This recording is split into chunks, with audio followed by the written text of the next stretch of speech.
Olá, pessoal. Sejam bem-vindos ao nosso canal de Astroteologia, cujo objetivo é de resgatar a imensa sabedoria dos nossos ancestrais.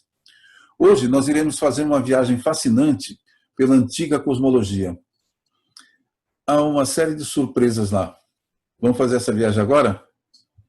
Vamos lá.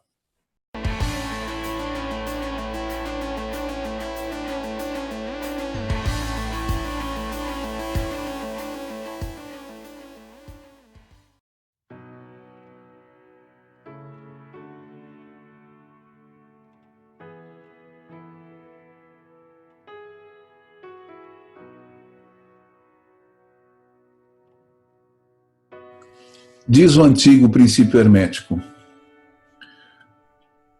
nada está parado, tudo vibra, tudo se move. Qualquer objeto, seja ele grande ou pequeno, pode ser pequeno como um átomo, pode ser grande quanto uma galáxia, ele deixa de existir. A existência pressupõe movimento. E é isso que nós vamos ver aqui. No princípio, tudo era trevas. Pode-se dizer que era o reinado de Nyx, a noite, irmã de Erebo, a escuridão. Este é o útero da grande mãe cósmica, de onde sairão todas as coisas. Nessa escuridão, nós não temos tempo, não temos espaço, não temos contornos de coisa alguma. Então, quando a Suprema Divindade sai de seu torpor e resolve se manifestar, tudo começa com um intrigante milagre. Surge um ponto em meio a essa escuridão, mas ele não tem luz, não. Aqui eu coloquei só para facilitar, para a gente ter uma visualização, mas a luz ainda não existe. A moderna cosmologia diz que a luz só surge a partir de 180 milhões de anos, dentro do processo do Big Bang, né? E então, nesse momento, esse ponto que nós estamos colocando aqui, ele é adimensional e atemporal. Ele não está em lugar algum, porque não existe lugar. Mas, num determinado momento, algo inesperado vai acontecer. Do mesmo modo que o coração do feto começa a bater, o universo começa a marcar um ritmo através do tambor de Shiva, chamado Damaru. O tempo vai sair daí e o espaço vai sair da expansão desse ponto misterioso. Esse ponto é aquilo que os antigos egípcios chamavam de olho de Horus e que os gregos, muito apropriadamente, chamavam de ónfalos, o umbigo cósmico. Porque, do mesmo modo que uma criança cresce a partir do umbigo, estou dizendo, obviamente, o feto, né? O universo se infla a partir do ónfalos. Isso é o que diz a tradição cosmológica grega, que o universo se desenvolve como um feto a partir do umbigo. Então, esse ponto começa a se ampliar de modo a criar o espaço-tempo.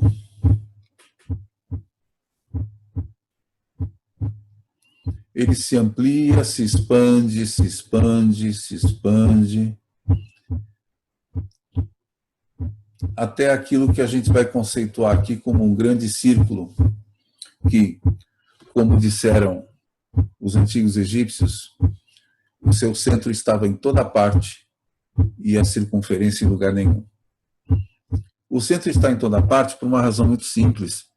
Todo o universo manifesto expressa esse centro original, esse ónfalos. São apenas sucessivas interpretações desse centro. E E todo o tempo, do jeito que nós conhecemos, são sucessivas reinterpretações de um único instante, o instante da criação. Então, esse círculo, ele expressa a totalidade do universo.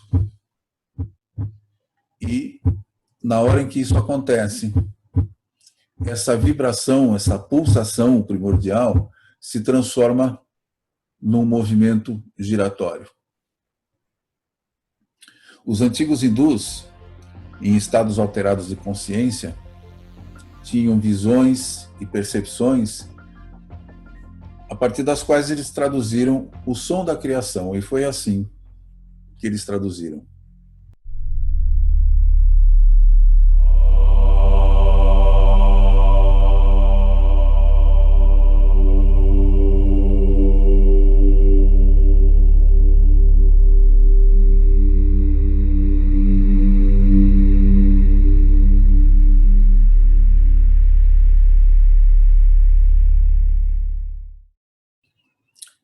Esta é a imagem artística, né, uma concepção artística de uma galáxia em espiral, cujo centro abriga um massivo buraco negro.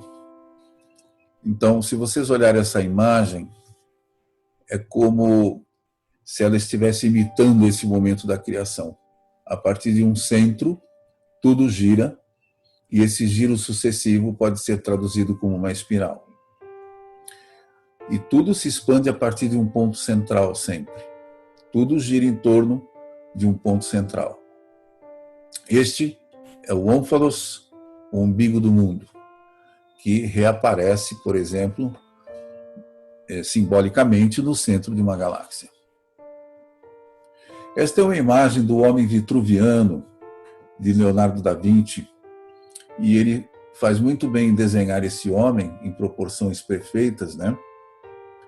A partir do círculo gerado pelo corpo desse homem com os braços abertos, o centro está exatamente no umbigo. Essa é a preservação dessa tradição, né? Esse corpo, desenhado belíssimamente, abriga aí as medidas áureas que não são assunto de hoje. Por isso que é uma obra absolutamente imortal. As condições do momento da criação, dadas por nossos ancestrais, são as seguintes. Primeiro, passa-se de um momento primordial da imobilidade para o movimento. Segundo lugar, a energia caótica é disciplinada. Ela é dominada por um princípio organizador, cuja imagem muito comumente aparece como sacrifício de um ser primordial, como nós vimos no nosso vídeo anterior. Outro ponto. Há uma expansão a partir de um centro atemporal e adimensional em vibração. Esse movimento, na medida em que ele se torna dimensional, ele pode ser representado como um movimento circular ou em espiral, que é uma espécie de perspectiva desse movimento circular com uma terceira dimensão. Outro ponto importante. A unidade se divide na dualidade. A Suprema Divindade, que é una e única, se divide aí em dois polos. E a partir daí vai se gerar a multiplicidade. Há também, nos relatos da Antiguidade, que essa dualidade preside a separação entre céu e terra e todos os outros demais opostos, né? Luz e treva, alto e baixo, masculino e feminino, tudo se dá nesse momento. A partir da criação da dualidade, tudo se divide em dois. Outro princípio, o universo se sustenta a partir do ônfalos. Esse centro, esse umbigo do mundo, é aquilo que em latim se chama de axis mundi, é o eixo do mundo, em torno do qual gira a roda cósmica. Há um equilíbrio entre os opostos, ou seja, masculino e feminino, luz e treva, tem que se combinar de modo a produzir o universo, e essa combinação se dá em perfeitas proporções. Essa combinação, esse equilíbrio entre os opostos, uma das formas delas se manifestarem nos mitos é através daquilo que os gregos chamavam de hieros gamos, que é o matrimônio sagrado, onde se representa aí um deus entrando em conluio com uma deusa, de onde nascem todas as coisas. São apenas chaves interpretativas sucessivas de um mesmo mito. Essas cenas não são contraditórias, né, como pensaria o Descartes, ou mesmo antes dele, Aristóteles. São apenas representações diversas de um mesmo princípio. Esses dois opostos, às vezes, podem aparecer como uma batalha entre duas facções. Mas aí é como, por exemplo, Devas e Asuras entre os hindus, como Kuravas e Pandavas no Bhagavad Gita. Tá? Mas esse é um assunto para uma outra vez. Falando em criação, a gente não pode deixar de falar da dança de Shiva. Esse é o deus Shiva, um andrógeno, que efetua uma dança chamada em sânscrito de Ananda Tandavam, que significa a dança do júbilo, a dança da alegria, que é a dança da criação. Como bem disse o poeta Rumi, nós somos o universo em movimento de êxtase. E nessa dança, Shiva entra em êxtase.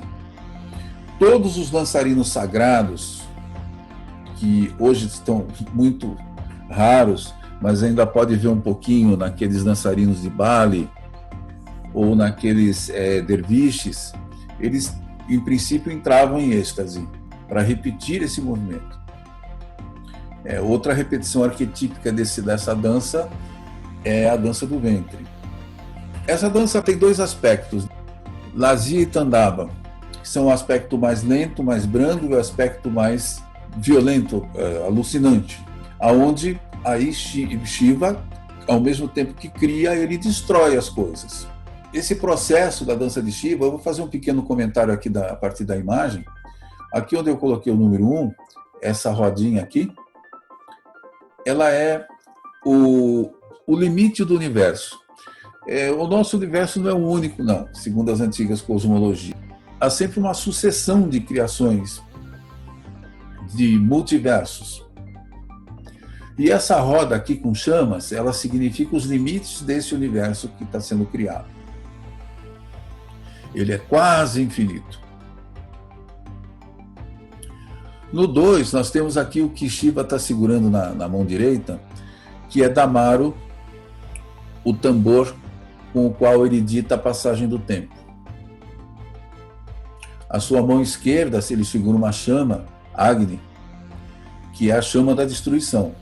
Ao mesmo tempo que tudo é criado, tudo será destruído. Ponto 4 aqui, essa serpente, que do ponto de vista cósmico é a energia primordial, e do ponto de vista do ser humano é a Kundalini, essa serpente de energia que circunda a nossa coluna vertebral. Aqui embaixo, 5, é um anão chamado Apasmara, que, em termos da cosmologia, representa o caos e, em termos do ser humano, representa a ignorância. Ele é pisado por Shiva. Reparem também a expressão facial de Shiva, que é de total neutralidade. Ele faz essa dança, não é com amor, não é com ódio, não é querendo agredir, não é querendo destruir, nem querendo coisa alguma. Ele está totalmente neutro. Esse é o verdadeiro papel da divindade criadora. Agora, para vocês entenderem o que vem em seguida, nós vamos fazer uma pequena incursão pela magia dos números. Não sei se vocês sabem, mas existe uma ciência antiga chamada geometria. Pelo menos no Ocidente, quem criou teriam sido os fenícios, que ensinaram aos gregos, e mais tarde, com quem os judeus de Alexandria aprenderam a sua geometria também. Esses alfabetos desses idiomas, as letras têm um valor numérico. aqui estão os valores numéricos das letras gregas. E o mais bonito dessa história é que os nossos ancestrais costumavam, não todas as vezes, porque isso não é possível, mas ao criar o nome de uma divindade, ao criar o nome de um herói, ou até montar uma frase mágica, eles procuravam dar um número significativo para aquilo. Esse significado pode ser matemático, pode ser astronômico e pode ser geométrico. E os evangelhos, por exemplo, estão cheios de palavras. Os evangelhos são escritos em grego, estão cheios de palavras com códigos numéricos. É uma delícia de ver isso. Eu faço bastante isso no meu livro Mistérios da Lua. Mas agora nós vamos ver uma coisinha só, que é a gematria grega tal como ela mostra a criação a partir do movimento circular. A palavra telos, grega, significa Deus, onde vocês têm teologia, teocracia. Tá? E a soma do valor das letras dessa palavra dá 284. Esse número sozinho não tem significado algum, pelo menos que eu saiba, nem geométrico, nem astronômico. Mas, a partir do momento que ele estabelece uma relação, aí nós temos uma coisa mágica. Vamos construir aqui uma semi-reta de valor estimado em 284. Não importa se são metros, quilômetros, côvados, não importa. A medida em geometria, ela é intransitiva, né? A medida é 284. E vamos colocar esse segmento que equivale ao nome de Deus para girar. Olha só o que acontece. Essa semi-reta gira e produz um círculo. Qual é a medida desse círculo? A partir do cálculo de que a circunferência é π vezes diâmetro, nós temos o número do 891, que também sozinho não significa grande coisa, a não ser a soma dos seus algarismos da 9, que dá uma ideia de eternidade, de renovação, mas o principal é que 891 é o valor da palavra Uranos, que significa céu. Ou seja, a mensagem que reside na relação entre essas duas palavras é de que Deus, ao criar o mundo, faz um movimento circular e a primeira coisa a ser criada é o céu. É muito bonito isso, né? Então aí vocês estão tendo só uma pequena iniciação na ciência da gematria. Quantos recados ela dá e as pessoas normalmente não prestam atenção. E conforme eu já disse, os evangelhos estão cheios de recados desse tipo. Ok? A polaridade primordial. Esse tema é o seguinte: a partir do momento que se institui o tempo e o espaço, e que Deus, simbolicamente falando, faz uma dança circular, surgem as polaridades. Vocês podem visualizar isso nessa roda aqui. Essa é uma imagem tipicamente taoísta, tá? Oriental, hindu, chinesa. Eles falam do mundo funcionando como uma roda a girar, né? O Gita também fala disso, né? Sobre a roda do universo girar. E eles dizem o seguinte, que essa roda gira, só que o seu centro, o seu eixo permanece parado. Como você pode perceber em qualquer roda de carroça por aí ou de carro, o eixo permanece parado enquanto a roda gira em torno dele. E esse eixo é simplesmente a suprema divindade. Ou seja, Deus imprime movimento ao universo sem se mover. Essa história que os ateus e os céticos gostam de falar, se tudo vem do primeiro móvel, que é Deus, quem moveu o primeiro móvel? Né? Essas perguntas de quem pensa que o universo funciona como uma carreirinha de dominós, né? Uma derrubando a outra. A criação do universo não se dá em processo linear. O ponto imóvel não empurra nada, nem é empurrado por nada, porque esse ponto imóvel, que é a suprema divindade, está além da causa e do efeito. Causa e efeito é dualidade, a divindade é una, ela não comporta dualidades. Então ela está num setor da realidade em que causa e efeito faz tanto sentido quanto passado e futuro, quanto alto e baixo. E então como é que essa divindade move o mundo? Ela move não por uma ação mecânica, não porque ela empurra o primeiro objeto que empurra o segundo até empurrar o último, que nem os dominós que eu falei, né? Ela institui movimento através de um campo energético. Então, nada é tocado. A Suprema Divindade não toca coisa alguma, ela imprime o movimento através de um campo.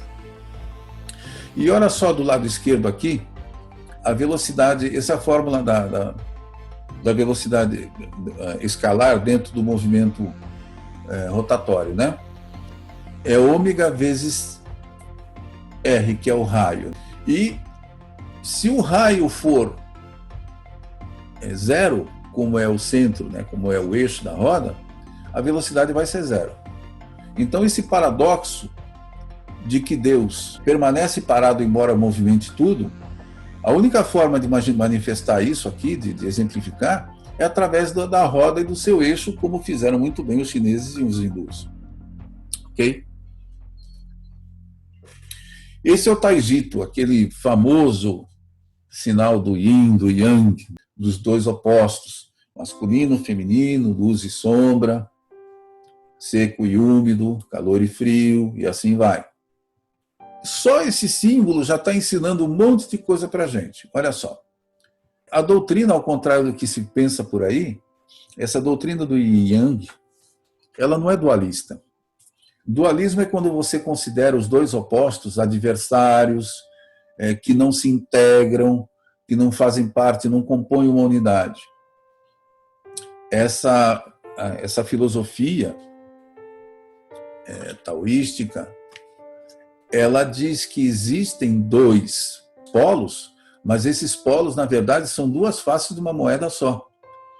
E os dois juntos, como vocês estão vendo aqui nesses dois peixinhos, eles compõem uma unidade representada pelo círculo.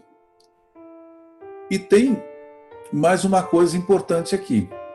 Aqui, esse desenho está dizendo que no cerne de cada um desses dois polos vive o seu oposto.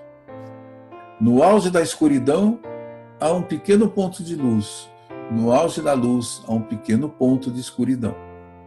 Só que dá para aprender ainda mais com esse sinal se a gente botar ele no movimento, que é o movimento que ele de fato está fazendo, que é esse aqui. Repare o que está acontecendo. Essa roda se move. E, ao se mover, ao mesmo tempo que essa roda se move, como tudo que a gente está falando até aqui, absolutamente coerente, os opostos se alternam.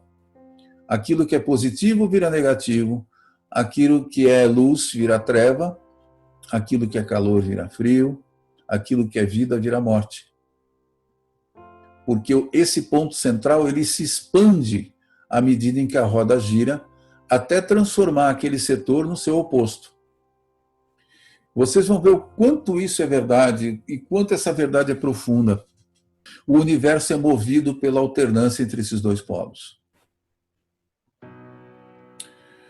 Aqui nós temos um papiro encontrado na tumba do Khensu Mozi e que retrata a criação do mundo. Partam do seguinte princípio: os nossos ancestrais não descreviam os fatos da criação do mundo. Isso é impossível de fazer. A ciência pensa que pode, mas não dá para fazer isso. Você pode descrever a criação do mundo com várias cenas diferentes, como se fossem diversos ângulos diferentes tomados de uma mesma cena. Então, uma descrição diferente da outra na mesma cultura, ela não é contraditória, elas são complementares. Esse pensamento de que a descrição da criação é contraditória com a A com a B, é do pensamento cartesiano, essa coisa estúpida, bipolar, de separar tudo em certo e errado. Então, Aristóteles falou uma coisa que todo mundo acreditou, que A, se for diferente de B, eles são inconciliáveis, e A e não A são duas coisas inconciliáveis. isso aparece lá na certeza de Descartes, onde tudo pode ser verdadeiro ou falso só. Mas não é assim que o mundo funciona, não é assim que a mente do nosso ancestral funciona. Ao se descrever diversas cenas para a criação, não se está inventando histórias diferentes, mas sim fazendo abordagens diferentes para criar uma ideia total. Então, olha o que está acontecendo aqui. Vamos descrever esse papiro. Esse que está aqui em cima, em cor laranja, que representa o sol nascendo entre duas montanhas, pode ser dois pilares também, os egípcios preferiam colocar duas montanhas, esse aqui é o hieróglifo do horizonte. Ele significa que no momento da criação, as duas forças opostas estão perfeitamente equilibradas. Esse equilíbrio os egípcios chamavam de Ma'at, e os gregos davam um nome que a gente herdou também, que é a harmonia. É o equilíbrio entre os opostos. Essa é a primeira condição. Segundo, para pôr o mundo em movimento, você precisa de dois polos. Então você tem aqui a deusa do norte, à esquerda, e a deusa do sul, à direita. Por que a gente sabe que essa aqui é do norte e essa aqui é do sul? Porque aqui o sol está nascendo e se pondo, mostrando a polaridade do universo, né? O amanhecer, o anoitecer, o surgimento da luz, o surgimento das sombras. Como o próprio Taijito já ensinou para nós, né? Essa alternância é que vai fazer o universo funcionar. Então, se aqui é leste, aqui é oeste, aqui é o norte, a esquerda, a direita é o sul. Aqui vocês têm 8 criaturinhas que são a Ogdod, né? Uma composição de 8, que na verdade são só mais uma expressão da dualidade, porque aqui você tem o masculino e o feminino, são criaturas supostamente trabalhando a terra com um instrumento aqui de geradura, porque esse é o sinal da fertilidade, da criação. E eles dividiram em 8 porque são pares masculinos e femininos de 4 princípios, que são água, no sentido de, não é a água comum, não, é no sentido mesmo de energia primordial. Água, invisível, infinito e obscuridade. Essa é uma pequena descrição dessa cena. E vocês vão ver que ela tem mais coisas ainda para ensinar para a gente. O círculo nesta figura representa a montanha da criação. É a montanha cósmica que surge do oceano, do mar, do caos, que está representado por essa água que é derramada pelas deusas do norte e do sul. Então, essa montanha primordial é chamada To-Meru, pelos egípcios. A montanha que emerge. O universo é entendido como um setor da realidade que emerge do caos quando ele é criado. E aqui acontece a mesma coisa. Essa aqui é uma cena já feita pela tradição hindu. Ela está lá naquela cidade maravilhosa de Angkor Wat e é um mural grande. Isso aí é um mural grande que faz parte de uma parede imensa onde está sendo descrita a criação. Mandara é o nome dessa montanha para a tradição hindu. E ela surge da mesma forma que foi descrito ali atrás. Olha, aqui no centro está Mahavishnu, aquela divindade que é o centro da roda.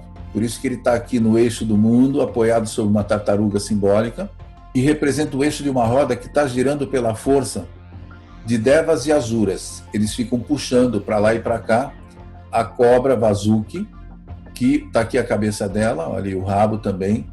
Ela morde o próprio rabo para dar a ideia do infinito, né, desse movimento infinito.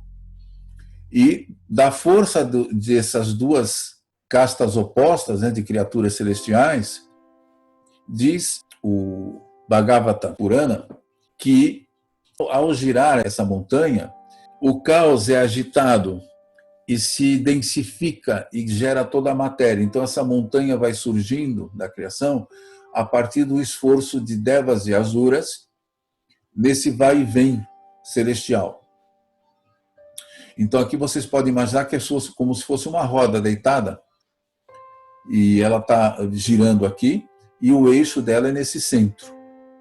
Agora, por que eles colocaram 91 Asuras e 88 Devas? Isso foi uma simbologia astronômica, porque 91 dias separam o solstício de inverno do equinócio da primavera, na latitude onde está Angkor Wat, né, a cidade, que fica no sudeste asiático, e 88 dias separam o equinócio da primavera do solstício de verão. Então, olha a delicadeza, a preocupação que eles têm de representar uma realidade que está aí na nossa cara e a gente não percebe. Esta aqui é uma representação de Ouroboros, a serpente que devora a si mesma. Ele representa a eternidade, o símbolo do infinito sai daí. É uma serpente que devora a si própria infinitas vezes. Então, ali naquele mural, vocês estão vendo exatamente isso. Olha aqui, ó. Uma serpente enrolada, devorando a própria cauda, cujo movimento é imprimido por essas divindades primordiais. Essa serpente também aparece simbolicamente aqui.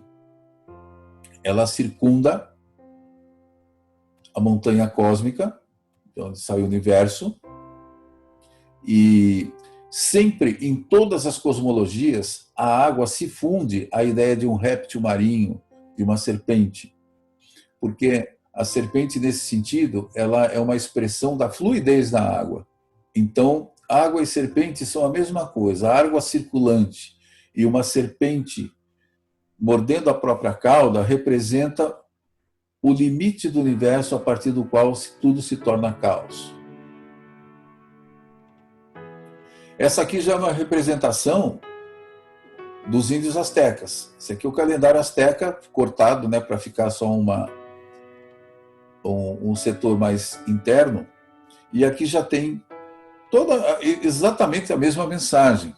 O Deus que está aqui no centro, essa face, é o Tonatiuh. Esse Deus é um Deus solar, só que aqui ele representa a suprema divindade, tá?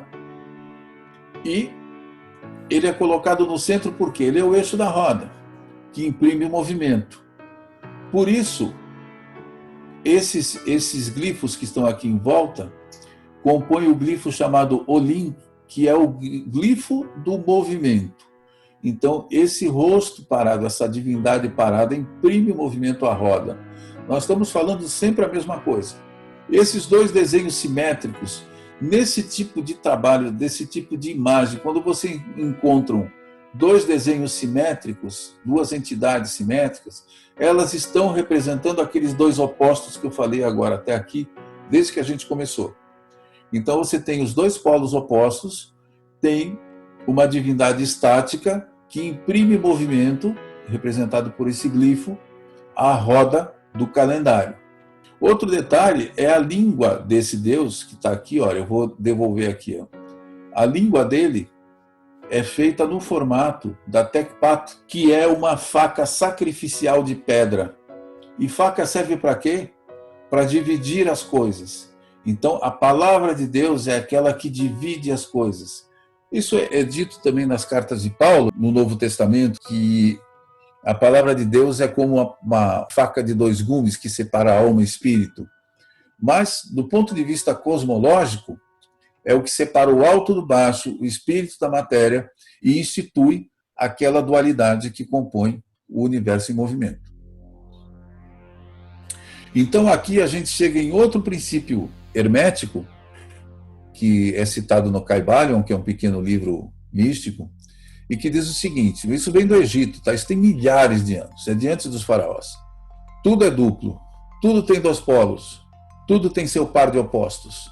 O semelhante e o dessemelhante são uma só coisa. Então, esses opostos vocês já viram que ele está sempre presente nessa iconografia que a gente mostrou. E ele está dizendo uma outra coisa aqui, que o semelhante e o dessemelhante são uma só coisa, ou seja, na essência, luz e sombra, alto e baixo, masculino e feminino, espírito e matéria, compõem, ao contrário do que disse Descartes, que tirou do colete aquela afirmação, né, que tudo era separado, tudo compõe uma única realidade. Quando a gente vê duas realidades, a gente está tendo uma ilusão. Vamos mostrar aqui dois exemplos, tá? Assim, eu vou descrever algumas polaridades que podem se representar o que a gente está dizendo. Olha, alto e baixo, luz e trevas, espírito e matéria, vida e morte, bem e mal, masculino e feminino, expansão e contração, positivo e negativo, seco e úmido, calor e frio, verão e inverno, noite e dia, lua cheia, lua nova, maré alta, maré baixa. Todos os ciclos se dão entre dois polos opostos. Só que o que a tradição hermética diz é que essa polaridade é ilusória, ela só vale para o mundo observável. No mundo não observável, que é o real para nossas culturas antigas, o nosso é ilusório, né? Tudo é uma coisa só, como duas faces de uma moeda. Uma coisa fácil de entender é através da eletricidade. Você tem lá dois polos na tomada. E o que você acha? São duas eletricidades diferentes? São duas forças diferentes? De modo algum. É simplesmente ali um caminho, esse polo serve como caminho por onde passa a mesma força. É exatamente isso, esse paradoxo. A polaridade existe, mas a força é uma só. Então, eu vou dar dois exemplos aqui, o da temperatura. Aqui do lado esquerdo, representando o frio, temos o zero absoluto, menos 273 graus centígrados. E aqui, a máxima temperatura possível calculada matematicamente, que é 141 vezes 10 à 30ª potência de graus centígrados. É muito calor. Só que a gente não pensa assim, calor e frio, como se fosse uma polaridade, mas não. A temperatura é uma coisa só. Ela pode ser mais alta ou mais baixa, mas a temperatura é uma única realidade. E a gente pensa que são duas através de calor e frio. Outro exemplo é da grandeza, do tamanho. Para nós, o nosso planeta é imenso, né? Muito maior do que nós. 40 mil quilômetros de circunferência, um espanto.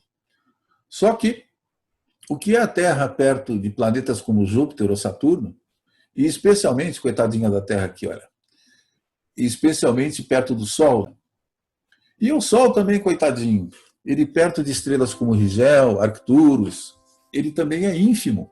É uma bolinha de gude lá perto de uma esfera do tamanho de um estádio de futebol. E isso ainda é pequeno perto do tamanho de uma galáxia, assim vai, né? Por um agrupamento de galáxias e pelo raio do universo. O raio do universo está estimado em 13,8 bilhões de anos-luz. Não dá nem para falar em quilômetro isso. Tá? Cada ano-luz é cerca de 9 trilhões de quilômetros. Então é inconcebível para a mente humana. Moral da história, grande e pequeno é relativo. Assim como diria o Einstein, os nossos ancestrais sempre insistiram que os dois opostos eram ilusórios. Bom, com esse conhecimento adquirido até aqui, nós vamos montar o motor da criação. Claro que é uma alegoria, tá? Não é que a criação teve um motor. Aliás, eu coloquei motor aqui no sentido mesmo original da palavra, né? Aquilo que move a criação, né? O motor como um engenho. Mas a gente vai, sim, focalizar o motor aqui, essa força motriz, como se fosse um engenho. Tá, estamos de novo aqui, naquele papiro lá, para revelar mais segredos dele. Eis aqui a serpente de novo circulando. Então ele está dizendo o quê? Que aqui é a montanha cósmica, ela é movida por duas polaridades que aparecem aqui à esquerda e à direita nas deusas do norte e do sul, e aparece também aqui a polaridade no Sol nascente e no Sol poente. E esse giro aqui é um giro da energia representado por essa serpente. Tá bom. Olha o que os nativos norte-americanos fizeram. Isso aqui é um desenho indígena. Tá aqui, olha, a cobra dando essa impressão de movimento aqui, girando, né? Isso é uma representação do cosmo também. E aqui embaixo, ela se divide em 4. É natural, né? 4 pontos cardeais, 4 estados, 4 dimensões, comprimento, largura, altura e tempo. O mundo material é sempre pautado pelo 4, é representado pelo quadrado. Então, o mundo criado adquire 4 faces para se instituir como uma realidade perceptível. E olha só a língua da serpente bifurcada aqui. Estão vendo que ela tem a língua em 2 partes? E isso dá uma ideia de ambiguidade. Os gregos chamavam o oráculo de boca da serpente porque da boca do oráculo só saíam coisas ambíguas. Não para enganar o consultante, não. A mensagem era ambígua porque a realidade é ambígua, ela é paradoxal. E ao mesmo tempo, então, que essa língua bipartida da serpente representa o paradoxo da verdade, ela representa também as múltiplas escolhas que cada fenômeno faz no universo. Toda vez que o universo se move, ele está fazendo opções. Essas opções que aquilo na física quântica se chamaria de colapso de onda, onde as possibilidades viram coisas ou fatos. Então, olha a sabedoria que esses nossos ancestrais tinham e percebiam isso através de estados de altíssima concentração e de alteração de consciência, amplificação da consciência. Aqui nós chegamos de novo em mais um princípio hermético para poder entender aí o motor da criação. Aquilo que está em cima é semelhante àquilo que está embaixo para o milagre de uma só coisa. O que ele quer dizer? Que tanto o mundo espiritual quanto o mundo material obedecem às mesmas leis. Tanto o macrocosmo quanto o microcosmo obedecem às mesmas leis. Tanto o mundo invisível quanto o mundo visível obedecem às mesmas leis. Isso é chamado o princípio da correspondência ou o princípio da analogia. Isso vem desde que o mundo é mundo, né? E que é a ideia de que o universo é regido pelas mesmas leis em todas as suas manifestações. Por isso que nós podemos fazer analogias. Se não houvesse o princípio da correspondência, a gente não poderia fazer alegorias e comparações e metáforas.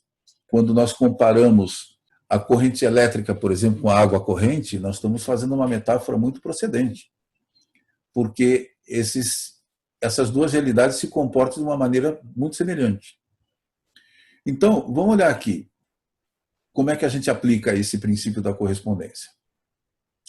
Esse aqui é uma representação simples de um motor de corrente contínua. Vocês têm aqui nesse círculo o estator, que é uma base fixa, assim como é fixo aqui o eixo, que está representado por esse pontinho central, em torno do qual o rotor gira. Repare que a gente está falando do mundo, né? Tudo gira em torno de uma base fixa, que está aqui no centro. Isso aqui é lógico para proteger o motor, mas aqui o principal é esse ponto fixo. E nós temos dois ímãs aqui. Um com a face positiva virada para cá, outro com a face negativa. O que vai movimentar esse motor? Vai ser o seguinte: quando o rotor está alinhado com esses dois polos, o comutador que está aqui no centro faz com que essa parte aqui do rotor, esse rotor da esquerda, adquira a mesma polaridade do ímã positivo e que esse lado aqui adquira o negativo. Como a mesma polaridade se repele, esses dois ímãs empurram o rotor e assim ele vai seguidamente. Então, aqui, esse que virou positivo, quando ele chega do lado aqui, ele vira negativo e empurra de novo e vice-versa. Então, dá esse movimento aqui. Então, o que está fazendo esse motor girar? No caso, o comutador, ao alternar a polaridade dos rotores, de maneira que elas fiquem sempre idênticas ao ímã por onde eles estão passando, imprime esse movimento constante.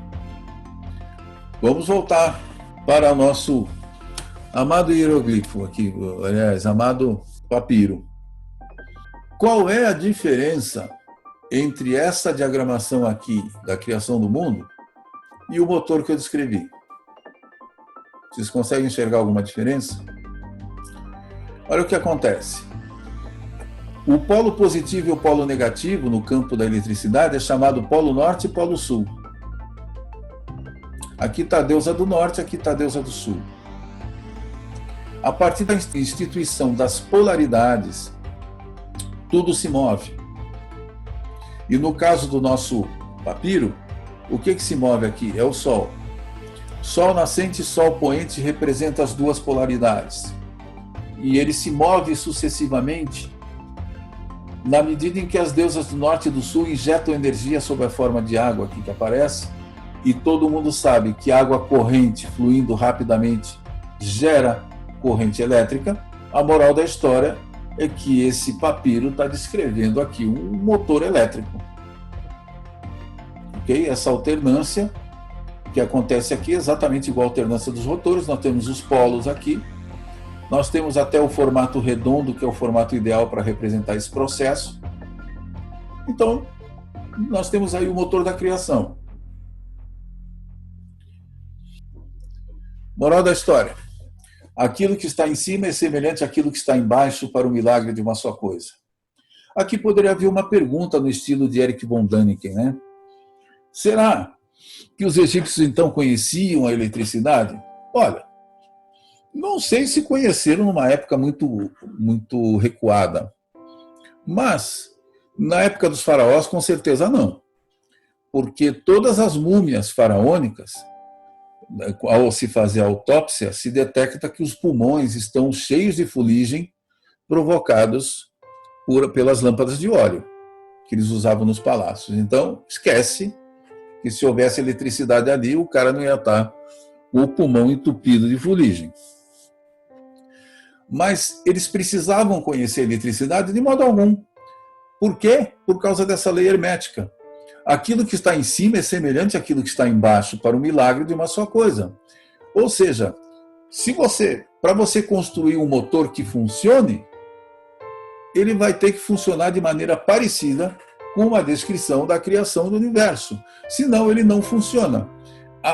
O fato, a coisa, o objeto, ele sempre tem que imitar um arquétipo que o precede, que vem de antes da criação.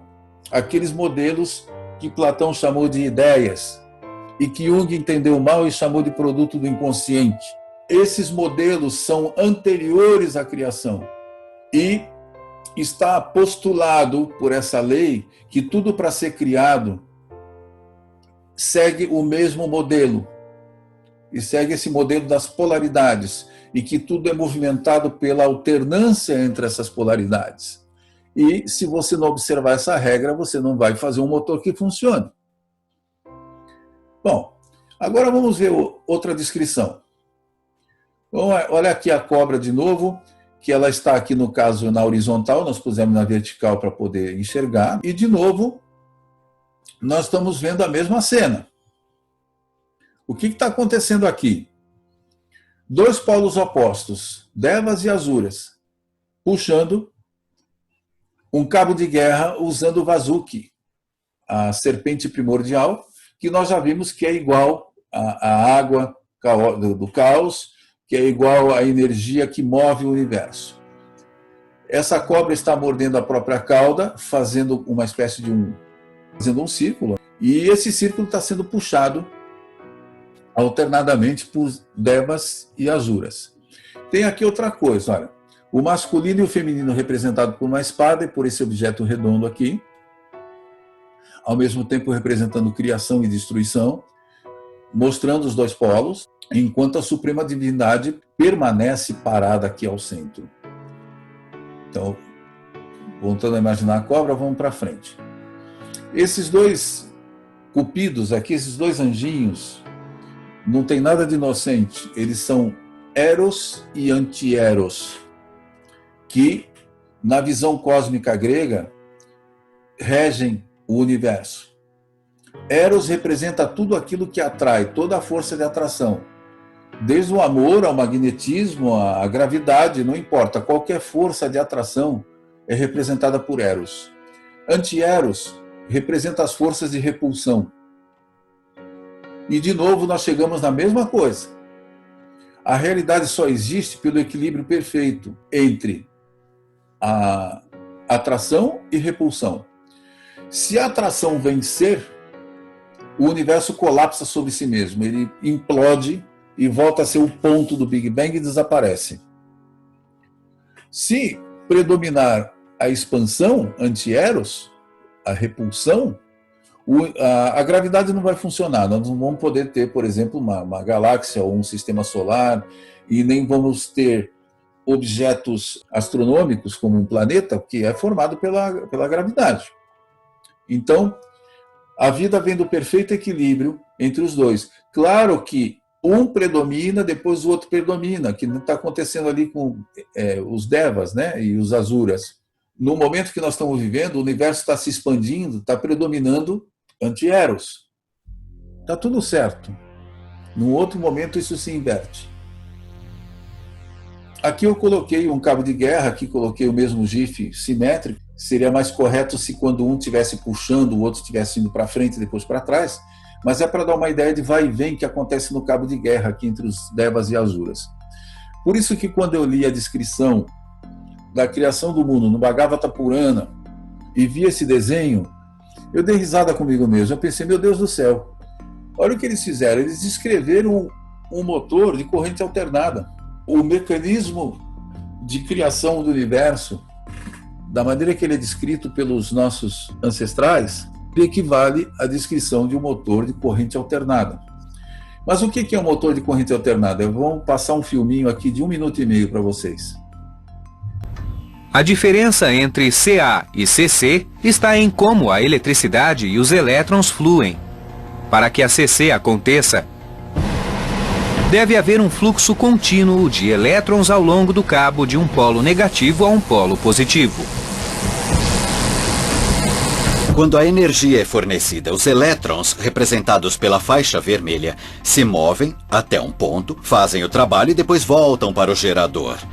O problema com esse processo é que os elétrons encontram resistência ao longo dos cabos. Os elétrons têm dificuldade em viajar grandes distâncias.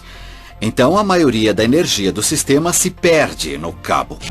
Tesla descobriu que no sistema Ca não era necessário enviar elétrons até o local de atividade e de volta. Na verdade, era só alternar a corrente, enviando os elétrons para frente e para trás. Tesla desenvolveu um sistema de geradores Ca que alternavam corrente elétrica entre polos positivo e negativo em 60 ciclos por segundo, que podem ser aumentados e transmitidos centenas de quilômetros a mais que a corrente contínua.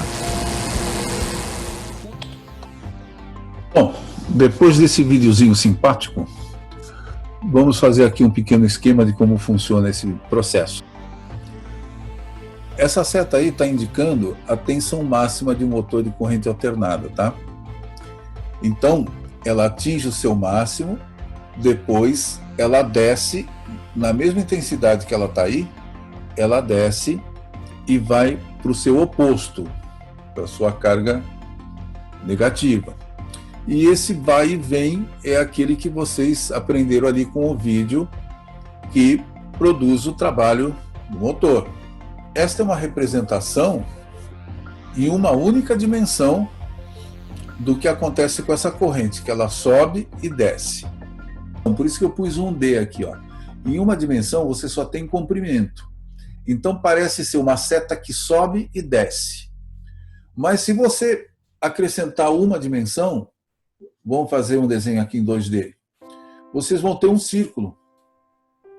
Então, olha só que interessante. Enquanto a seta da esquerda sobe e desce para representar a inversão constante da corrente elétrica, da polaridade, né? Isso pode ser representado como se fosse uma seta girando dentro de um círculo. Dá uma olhada. Repara o seguinte, que o círculo está no mesmo ritmo da subida e descida da seta da esquerda. Então, essa seta da esquerda pode ser entendida como uma projeção em um único plano, em uma dimensão, da sombra dessa seta que está circulando. Então, essa seta circulando no sentido horário, aqui no caso que eu pus, ela, ao ser projetada na parede, vocês vão ter essa tensão subindo e descendo e mudando a polaridade. Agora, o que acontece se a gente acrescentar a esse círculo aí da direita, que tem 2 dimensões, vamos acrescentar mais uma dimensão, só que essa dimensão não vai ser de espaço, vai ser de tempo. Olha o que dá. 2 dimensões mais tempo, você vai ter uma senoide. Que é essa figura aí que vocês estão olhando à direita, se movimentando. Agora, e se a gente acrescentar uma terceira dimensão, comprimento, largura e altura, além do tempo? Nós vamos ter isso aqui, ó. Essa senoide, no caso ainda é a senoide, né? Ela vai se converter numa helicoidal. Olha o que acontece. Vejam o ponto P. Isso aqui é um círculo, aqui vocês estão vendo em perspectiva, por isso que ele fica ovalado. E em torno desse eixo dentro do círculo, esse eixo imaginário, o ponto P está girando. E enquanto ele gira, olhem aqui, ele vai desenhando uma helicoidal. Aqui está pontilhado porque está por trás do eixo e aqui está contínuo porque está à frente do eixo. Tá? Então, aquilo que era só uma senoidal, de repente vira uma mola helicoidal produzida por esse mesmo movimento. Vamos voltar lá para vocês verem, olha. Esse mesmo círculo aqui, em 2D, acrescido o tempo, gera essa senoidal. Acrescido de mais uma dimensão. O círculo volta a aparecer aqui, mas só que nessa dimensão extra ele começa a se movimentar. É exatamente essa descrição que eu fiz no começo desse vídeo, quando eu disse que os egípcios descreviam a criação como esse giro, que depois ia se reproduzindo num eixo. Esse eixo onde está o olho de Horus, ao se mover, representa o falo de Horus. Vocês vão ver isso à frente. Tá? Mas aqui, de novo, nós estamos vendo a descrição da criação do universo igualzinho que nós falamos lá no começo. Tá? Existe um ponto central que, ao dispor de uma dimensão extra, ele se torna um eixo e o disco que gira em torno do eixo se move e se recria. É assim que o Egito descreveu a criação do tempo e do espaço. Os dois são ilusórios. O tempo é produzido pelo deslocamento desse círculo, onde várias cenas se tornam momentos diferentes. Do mesmo jeito que funciona um filme, tá? Um filme clássico, né? Através de quadros. É uma série de fotos que passam tão rápido que a gente enxerga como se fosse um filme. Esse é o tempo, tá bom?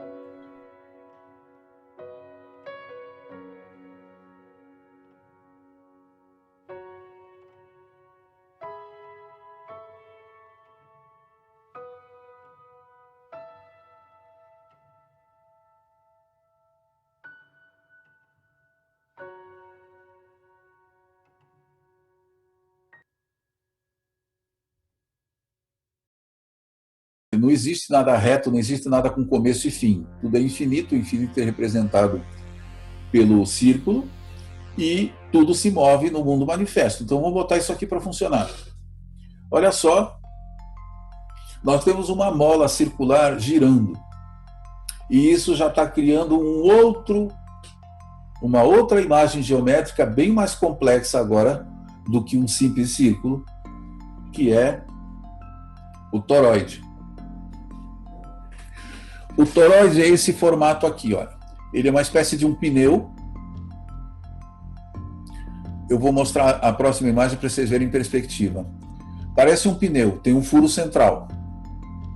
Ele gira constantemente em torno do próprio eixo, ao mesmo tempo em que gira de dentro para fora e depois de fora para dentro, porque esse movimento que se dá aqui, ó, de sair, ele vai aqui por baixo e volta para cima. Então, vamos voltar e explicar o que eu estava fazendo desde o começo. Tá? Aquilo que parece ser simplesmente uma flecha que sobe e desce, se traduz com uma dimensão extra num círculo que gira. Esse círculo acrescido do tempo gera uma senoide. Essa senoide, acrescida de mais uma terceira dimensão do espaço, gera uma helicoidal. E se a gente juntar essa helicoidal num círculo e botar ela para girar, vocês vão ter um toroide. Esse torus, ok? Mas vocês vão entender melhor agora por um filme maravilhoso, aqui de 2 minutinhos, onde vocês vão entender a importância desse formato para o funcionamento do universo. Mathematicians call this pattern the torus. The energy in a torus flows in through one end, circulates around the center, and exits out the other side. It's balanced, self-regulating, and always whole. I was first officially introduced to the torus by scientist and inventor Arthur Young. If we go to nature, we can look at and we can see these self-organizing forms throughout. We can see it in the cross-section of an orange, the cross-section of an apple. We can see it in the dynamic nature of a tornado. We can see it in the magnetic field around the Earth, a similar magnetic field around an individual. We can see it in the structure of an entire whirlpool galaxy. We can see it in the structure of a small atom. At every scale, throughout its entire history, the universe has one single project. It's growing toruses. The universe is a torus growing factory.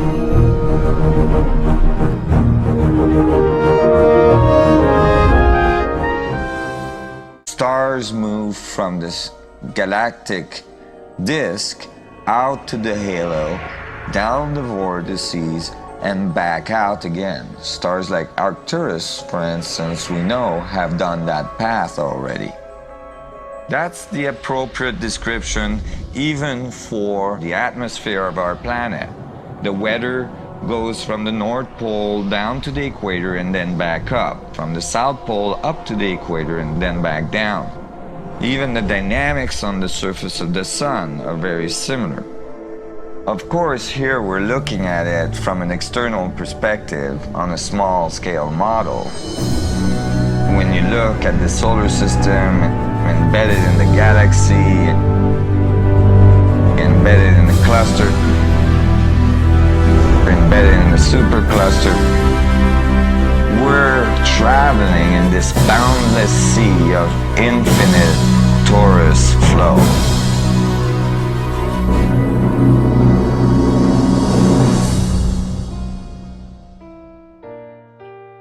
Moral da história: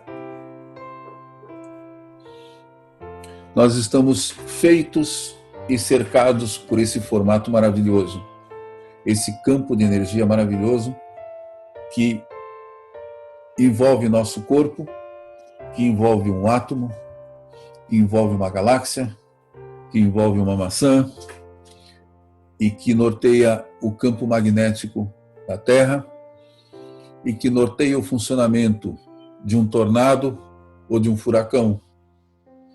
Sempre o mesmo formato toroidal.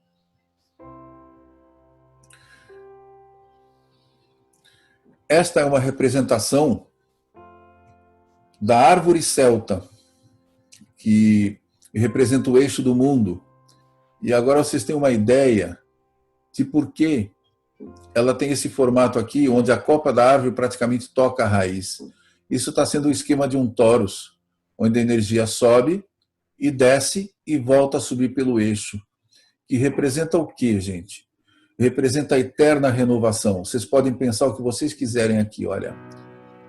O universo se expande, é a expiração de Brahma. Depois ele se recolhe, é a inspiração de Brahma. Tá? Expansão e contração. Tudo surge, a matéria surge, tem um ciclo de duração dos objetos e eles morrem e são reciclados aqui nesse centro.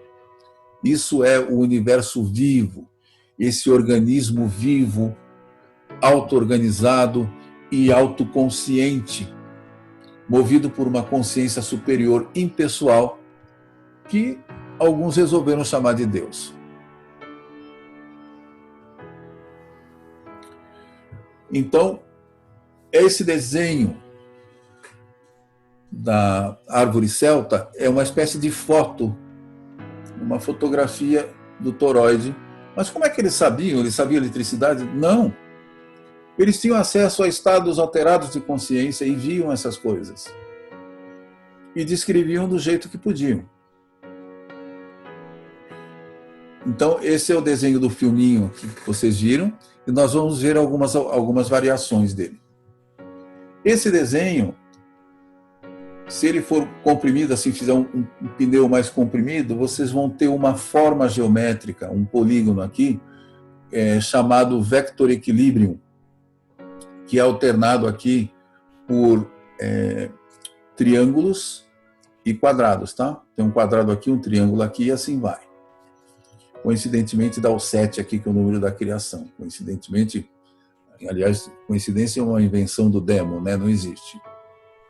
Se vocês pegarem esse vector equilíbrio, esse formato geométrico, e incrementar aqui com tetraedros, ele vai ficar assim. Olha que lindo. Já vocês vão ter aqui já aquela estrela de 6 pontas, né? Aquela estrela hindu, que no Ocidente ficou sendo conhecida como estrela de Davi muito depois, né? Só que, se você pegar esses tetraedros agora que ficaram empilhados nessa imagem, repara o que eu estou fazendo. Nós estamos pegando uma imagem de um campo de energia e transformando numa figura geométrica, tá? Aqui ele ainda tem 3 dimensões. Olha aqui, se a gente cercar tudo isso com esferas, esses tetraedros, nós vamos ter essa imagem. E alguns já vão levar um susto e ver, meu Deus, é a flor da vida. Esse desenho antiquíssimo da flor da vida, que, plastrado assim como um trabalho geométrico, fica desse jeito aqui, ó. Essa é a flor da vida, que os nossos ancestrais conhecem desde tempos imemoriais e que são nada mais, nada menos de que uma plastificação do torus em 2 dimensões, em uma imagem geométrica. Essa imagem ela dá oportunidade para uma geometria fabulosa, não? Por exemplo, dentro dela cabem todos os sólidos de Platão. Esse aqui é o icosaedro, né? Eu pus o maior porque ele é mais complexo, então eu pus o maior para ilustrar, que é o sólido de 20 faces. Então, essa figura da flor da vida, nesses pontinhos de intersecção entre múltiplas vésicas, que são essas figuras aqui em forma de amêndoa, esses pontos de intersecção, vocês ligando, vocês têm todos os sólidos de Platão.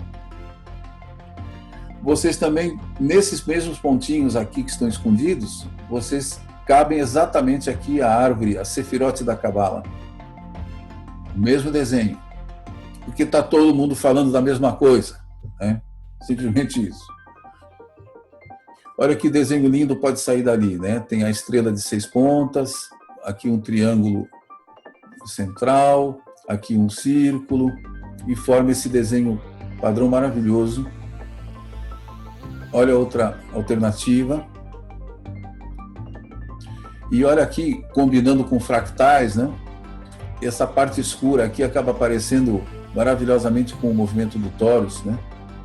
E com a árvore celta, exatamente como se fosse. Então, pense na árvore, ela funciona como o torus. A energia sobe, gera galhos e folhas, ela cai, é absorvido pela raiz e volta como nutriente. É o torus funcionando. Esse é um tapete fotografado em Éfeso, na Turquia, que contém a flor da vida. Não sei quantos séculos tem de idade esse troço. Mas esta aqui é a cidade proibida na China, onde eu vou ter que contar uma coisa para vocês. Quando normalmente tem um palácio aqui, um templo, é como se ele guardasse nas suas dimensões já um segredo. E esse segredo é sempre guardado por 2 criaturas simétricas. Pode ser 2 esfinges, ou no caso aqui 2 leões estilizados. Aqui o fotógrafo só fotografou um, mas são 2 leões que são os guardiões do segredo. Esses guardiões também representam os 2 polos, tá? Que encontram equilíbrio no portal do templo que está atrás. Mas o que isso tem a ver com a flor da vida? Está vendo a pata do leão aqui? Ele não está segurando uma bola? Olha como é que é essa bola de perto. Está aqui o padrão da flor da vida de novo. Tá? Esse desenho é conhecido por nossos ancestrais há milhares de anos.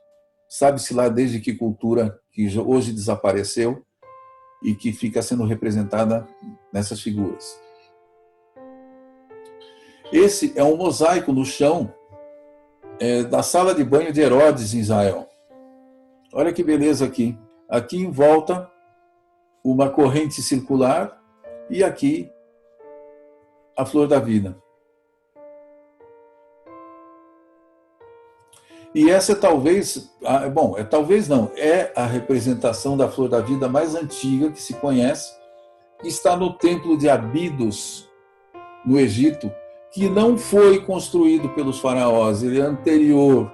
Aquelas pedras gigantescas de dezenas de toneladas foram montadas por uma civilização desconhecida e depois é aproveitado como templo ali. E esse desenho está na parede de granito, mas ele não é pintado, ele não é esculpido, ele não é arranhado, ele é queimado no granito. Com qual técnica isso foi feito, com qual tecnologia e com qual energia que foi extraída para fazer essa marca, como se fosse a marca do gado, né, que se faz ao queimar com o ferro, ninguém sabe. E isso tem milhares e milhares de anos.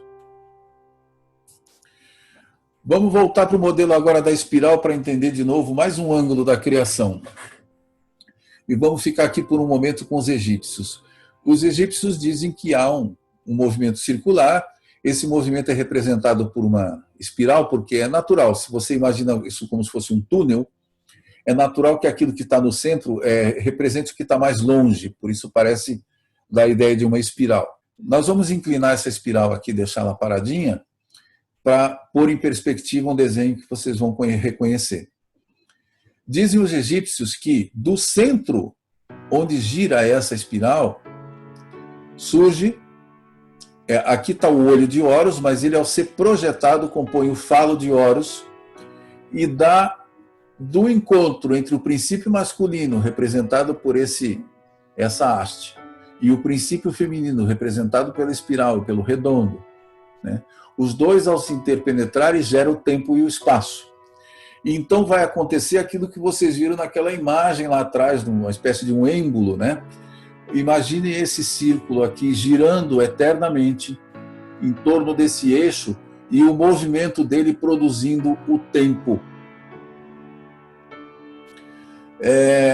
Eles imaginaram demais? Tomaram um porre, falaram isso, que não tem nada a ver? Tem certeza? Eu vou mostrar uma imagem para vocês agora. Essa é uma imagem artística de uma galáxia espiral que, a partir do buraco negro que está no centro, ela projeta a energia para fora nesse eixo, exatamente como aquela descrição do falo de Horus. Ou seja, a natureza não tem outra alternativa senão imitar esses arquétipos, senão imitar esses processos atemporais. Vamos colocar esse movimento, olha aqui. Esse GIF representa uma estrutura de poeira e gás molecular, né, no centro de uma galáxia, que gira ao redor de um buraco negro central, capturando uma matéria do entorno e ejetando esse ponto de energia para cima e para baixo. É o olho de Horus em movimento. É uma replicação do processo da criação e da geração do espaço-tempo. Aqui é uma água caindo, repetindo o mesmo processo. Lembra da frase? Aquilo que está em cima é exatamente o que está embaixo.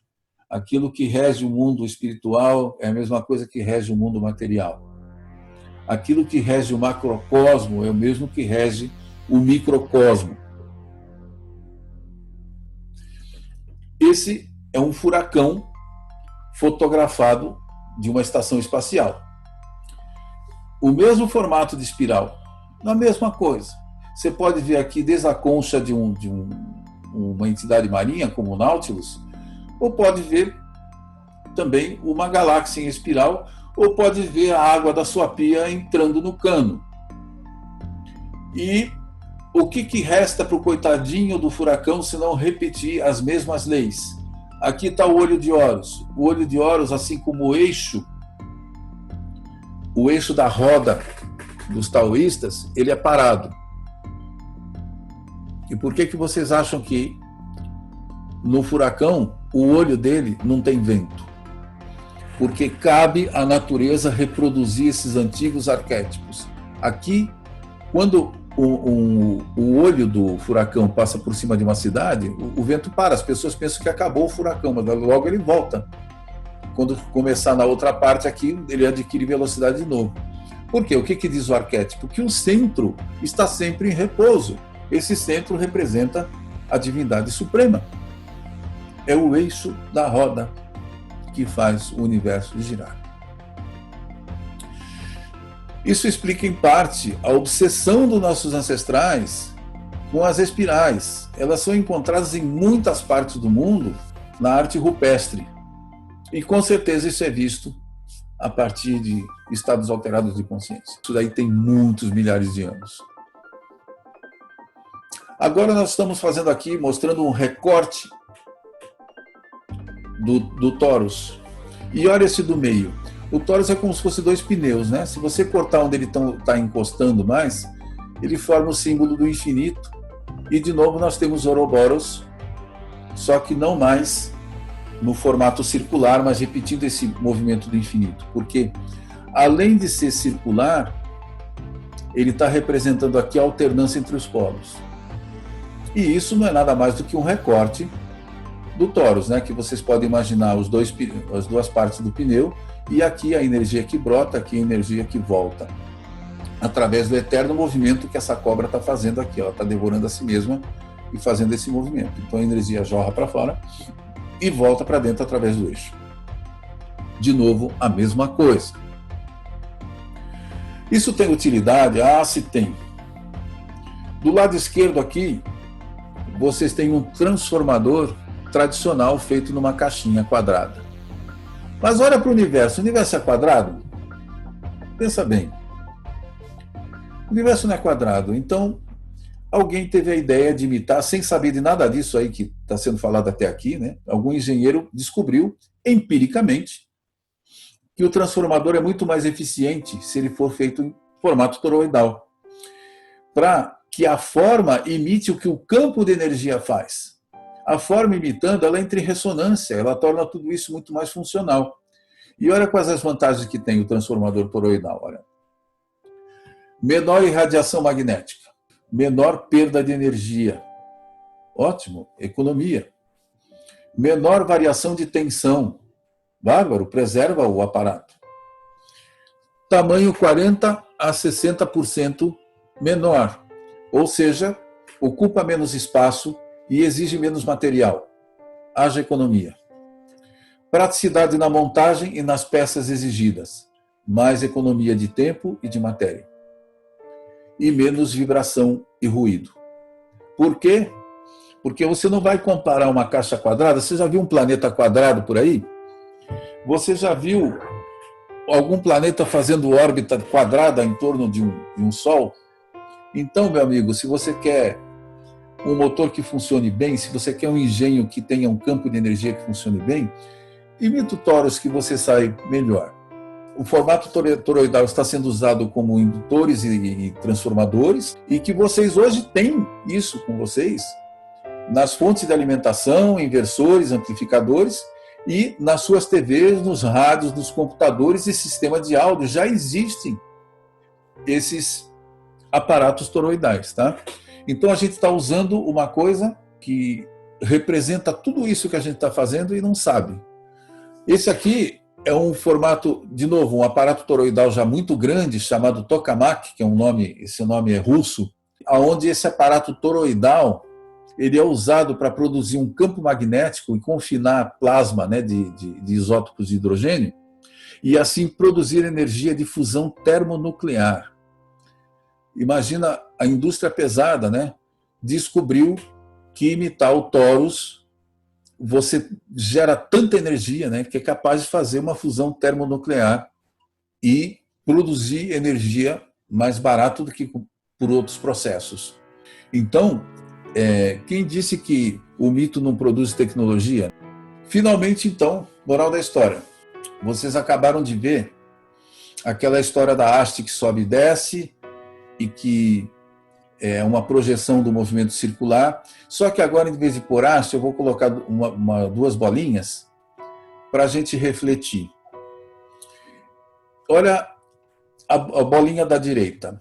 ela sobe e desce entre dois extremos. Vamos brincar: luz, sombra, alto, baixo, passado, futuro, todas as polaridades que a gente conhece, vida e morte. O que esse desenho está dizendo para nós? O que ele pode nos ensinar?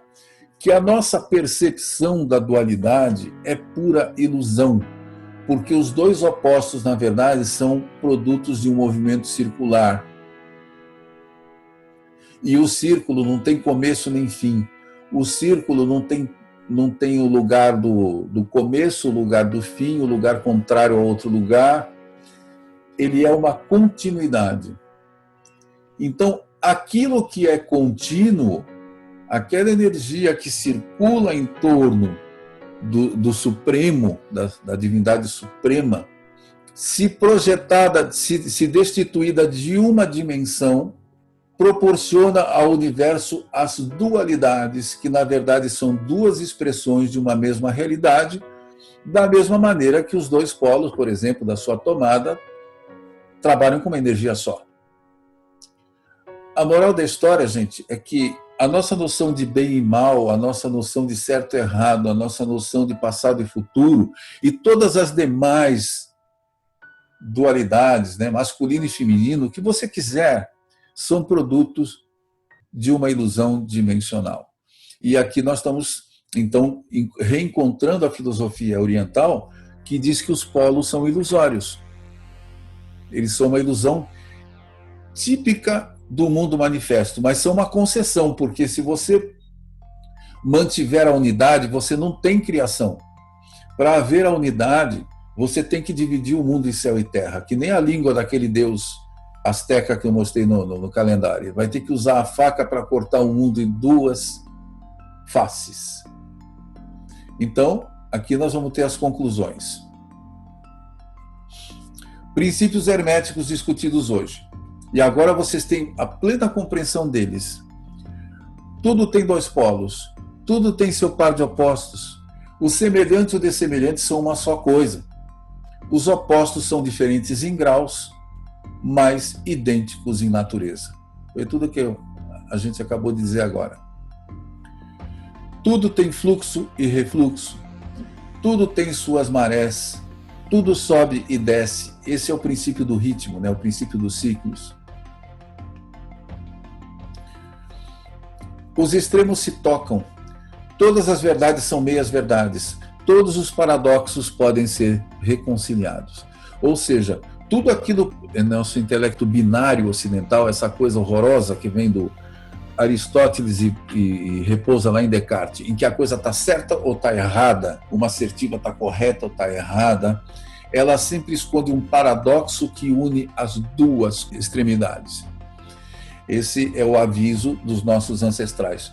Tudo aquilo que parece contradição, na verdade, esconde um paradoxo onde os dois extremos são corretos. Ah, não é possível. Ah, não é possível? Aguarde, porque os nossos computadores hoje são cartesianos, eles funcionam com chave aberta e fechada, com 1 e 0, então o computador de hoje só entende sim e não. Você está se sentindo bem? Sim ou não? Você ama sua mãe e seu pai? Sim ou não? Não tem essa coisa, eu amo nesse aspecto, eu odeio naquele, nada. O nosso computador atual é estúpido, é um burro que trabalha muito rápido e que só pensa binariamente. Então, só que isso vai desmoronar com a vinda do computador quântico. Está todo mundo animado com a velocidade do computador quântico, com a capacidade dele de gerar códigos ou quebrar senhas ou diabo 4 e que ele é milhões de vezes mais rápido que o outro. E até agora ninguém está refletindo muito sobre o que ele traz. Porque o antigo bit que está dividido em aberto e fechado, em 1 e 0, sim e não, vai ter estados superpostos. O qubit, ele suporta verdades superimpostas, né? Então, tudo vai ser meia verdade também. A nossa computação quântica vai obrigar os nossos cientistas a começar a pensar como nossos antepassados. É a volta do cipó, que você empurra e ele volta na sua cara. Toda a nossa ciência, principalmente do século XVII para cá, mas desde muito antes, Galileu também colabora muito, Francis Bacon também, começou com Aristóteles. A nossa ciência é binária, é parte de asserções corretas e asserções falsas. Tudo funciona binariamente. Mas não diz aí o princípio dos opostos que o oposto sempre retorna? Então, vem aí o oposto, que é a visão totalizante do mundo, que vai mostrar que esses opostos são ilusórios, e ironicamente está chegando através da tecnologia. Conclusão, o mundo visível é um reflexo de uma realidade transcendental. Alô, Jung, arquétipo não é produção do inconsciente, não, meu caro. O arquétipo é produto da engenhosidade, da percepção ultra amplificada dos nossos ancestrais, muito conscientes do que estavam fazendo. E os arquétipos não são produzidos pelos fatos da vida. Os fatos da vida é que reproduzem os arquétipos. Esses modelos transcendentais são atemporais. Eles não são passados de geração a geração. Eles são o centro da roda. Eles estão tão perto de nós quanto esteve perto do homem pré-histórico. Então, essa ideia de que o mito fala a linguagem do inconsciente é o contrário, a linguagem do inconsciente que fala a linguagem do mito, e o mito fala todas as linguagens. No mundo físico tudo vibra, tudo está em movimento, tudo tem dois polos complementares, esses polos são uma única força. Eles são gerados em um movimento circular, a partir da expansão do ponto primordial em vibração, que é o olho de Horus, e o universo é movido pela tensão gerada entre esses polos ao se alternarem continuamente. O dualismo, então, seria o produto de uma ilusão dimensional. Estas são as lições tiradas do nosso motor da criação. Eu espero que vocês tenham gostado, que tenham aguentado até o fim, e vamos fechar aqui a nossa exposição com a volta do Taijito, onde os opostos estão se alternando. Então, nós vivemos uma época de materialismo, uma época em que tudo está dividido em dois, tudo é certo ou errado, tudo é binário, e desse olhinho central do peixinho aqui, esse branquinho que está subindo uma nova forma de pensamento, a qual nós estamos sendo obrigados, ironicamente, pela própria tecnologia que estamos produzindo. O nosso celular já não funciona como o nosso automóvel, como um sistema mecânico comum. Ele obedece essas regras, ele obedece ao princípio da incerteza da física quântica, ele obedece a todas essas regras que os nossos intelectuais negam. Então, vai chegar uma hora que, paradoxalmente, essa mentalidade retrógrada vai ser vencida pela própria tecnologia gerada por ela mesma. Pois bem, fechamos aqui com a espiral. E, se vocês quiserem enlouquecer de vez, vocês podem tentar ler o meu livro. Aqui eu não recomendo muito, não, porque ele deixa o sujeito doido. E ele está em 2 volumes. Vocês podem encontrar nessas plataformas aqui, desde Mercado Livre, Amazon, Submarino, Shoptime, Americanas, um livro, Estante Virtual, Magazine Luiza. Chama-se Em Busca de Deus, onde o primeiro volume faz uma reflexão e ela desconstrói a religião revelada, e no segundo há uma reflexão sobre ciência e filosofia da ciência. Ok, pessoal? Então, por hoje é só. Um abraço e até a próxima.